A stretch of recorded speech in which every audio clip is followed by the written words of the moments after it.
on voit se dessiner des scénarios que tu appelles des scénarios dynamiques.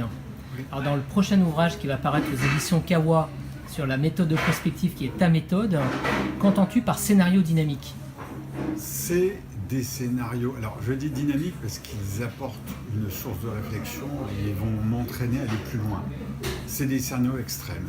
En fait, ce que je veux, quand j'arrive à ces scénarios dynamiques, c'est que on arrive à des sortes de stress tests du futur. Jusqu'où je peux aller dans mon futur. Et c'est ça qui est important pour un patron. Jusqu'où je peux aller dans la compréhension du futur. Il y a plein de solutions qui s'ouvrent. C'est vraiment le pluriel, les futurs. Alors, est-ce qu'il y en a un qui va gagner ou pas?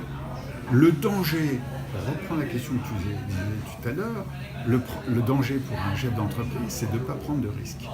Le principal risque, c'est de ne pas prendre. Alors, on peut être suiveur. On peut être toujours suiveur. On a le parapluie, on se protège, d'accord. On a un suiveur, il y a des gens qui fonctionnent très bien en étant suiveurs. Et après, on râle contre les initiateurs, ce qu'on appelle les GAFA, les NATU.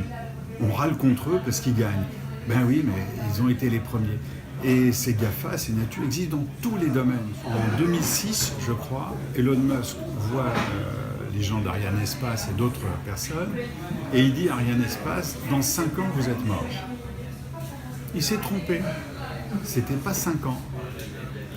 Pas tout à fait 12 ans, puisque là, tu m'interviews en 2018, mais aujourd'hui, Ariane Espace dit qu'il va diminuer de 2300 personnes ses effectifs.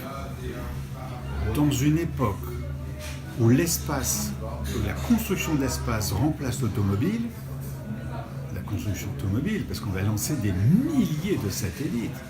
On peut se dire, mince, le leader mondial commence déjà par licencier. Ben oui.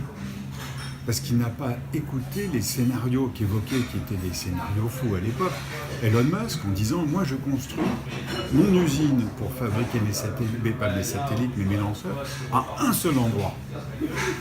Ariane Espace a dit non, nous on a 28 pays, on a 28 endroits. Moi j'ai un décisionnaire, nous on a 28 décisionnaires. Moi je récupère mon lanceur. Et Ariane Espace, jusqu'il y a 2 ans, lançait dans la presse des articles en disant ça coûte plus cher de récupérer un lanceur que de le réutiliser. Or non seulement Elon Musk réutilise ses lanceurs, mais Jeff Bezos avec Blue Origin, lui aussi récupère le lanceur. Parce que Blue Origin fait énormément de chiffre d'affaires, on n'en parle pas. Donc, Ariane Espace n'a pas cru à ces hypothèses. Or, c'est là le problème, c'est de se dire, mais c'est quoi les futurs qui s'ouvrent à moi? J'imagine qu'en 2006, Ariane Espace disait, mais attendez, des satellites qui pèsent tous 20 tonnes. Il y a des satellites grands comme des chaussures, comme des boîtes à chaussures qui pèsent 4 kilos. Et on lance des galaxies, des galaxies satellites. C'est-à-dire qu'il y a 1000, 2000 satellites qui forment l'ensemble de communication de l'entreprise. Mais ça, Ariane Espace n'y a pas cru du tout.